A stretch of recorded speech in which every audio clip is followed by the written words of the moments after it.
जय जय श्री राधे श्याम। हे प्रेमी संत भक्तों, पिछले संस्मरण में मैंने आपको संत श्री मोहनदास जी महाराज के जीवन का कुछ सूक्ष्म वृत्तांत बताया था। अब इस संस्मरण में मैं आपको उनके पिता श्री शास्त्री जी का गोलोक गमन बताने जा रहा हूँ। जीवन चरित्र को आगे बढ़ाते हुए उस मोड़ पर पहुँचते हैं जहाँ श्री श्याम सुंदर जी भक्त के लिए ऐसा समय उपस्थित कर देते हैं जो सरल, साफ एवं हितकर हो। उनकी लीला बड़ी ही विचित्र, गहन, अनुपमेय है।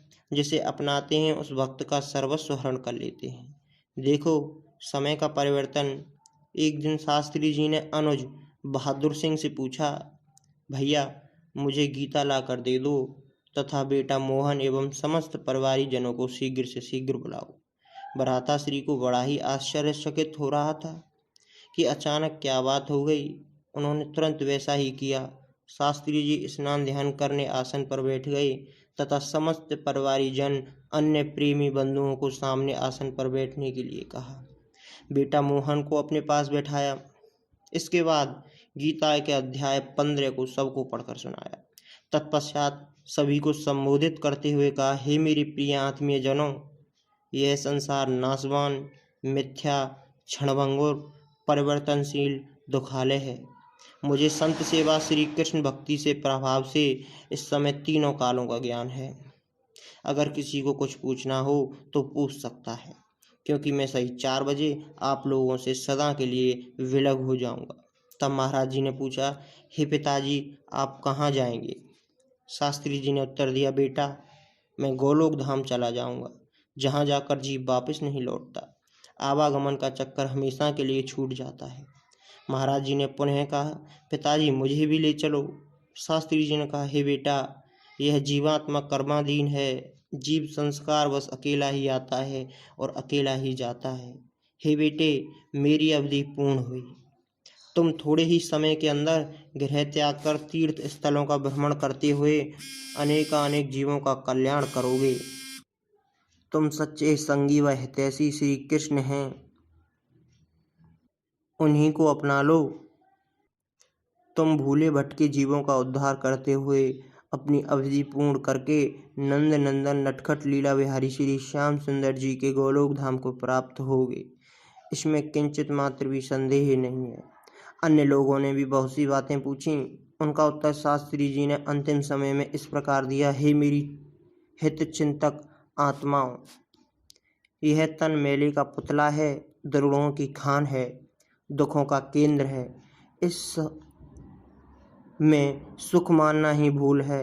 फल लगता है गिरने के लिए, पुष्प खिलता है सूखने के लिए, नदी का पर्यवसन होता है समुद्र में विलीन होने के लिए, और जीवन मिलता है मरने के लिए।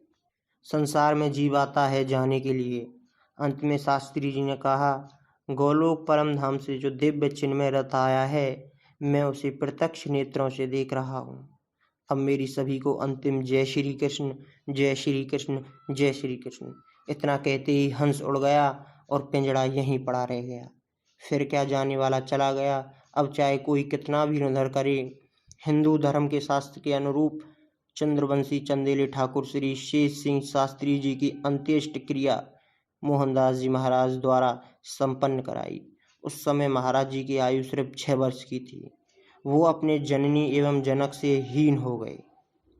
ऐसी दुखमय, असहनीय, अवर्णनीय, मर्मभेदी चोट सहसा अगर किसी भी प्राणी पर आ जाए तो उसकी क्या दशा होगी। उसमें भी पुष्प से कोमल, नवनी से भी मुलायम, गंगा जल से भी शुद्ध एवं निर्मल एक शिशु हृदय पर आ जाए, तब तो उसका अंदाजा लगाना भी कठिन हो जाएगा। महाराज जी ज्ञान के भंडार थे, लेकिन उनकी टीस की आवाज़ मैंने अपने हृदय में सुनी है। महाराज जी जब ग्राम इसौली में थे, उस समय शाम को रोज खेतों पर घूमने जाते थे। कभी कभी आम्र वृक्षों के नीचे, कभी किसी ट्यूबवेल पर, कभी किसी के खेतों में, कभी कभी भीड़ भाड़ में, और कभी कभी एकांत में बैठ जाया करते थे। उस समय जीव को ऐसी घटनाएं एवं अत्यंत गुहातम से गुहातम बातें मुझे बता दिया करते थे। उन्होंने न जाने मुझ में क्या देखा था, मुझसे क्या चाहते थे, मैं आज तक न जान पाया।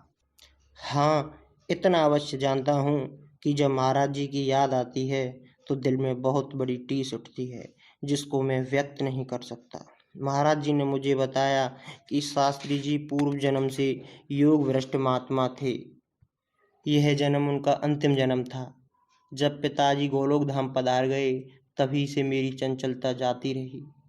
मैंने अपने मन एवं समस्त इंद्रियों को कछुआ जैसे समेट लिया और पिताजी के उपदेशानुसार श्री कृष्ण लीला, कथा, भजन, कीर्तन, सत्संग में लवलीन हो गया। उस समय गोलोक बिहारी भगवान श्री कृष्ण के अलावा कोई अपना नजर नहीं आ रहा था।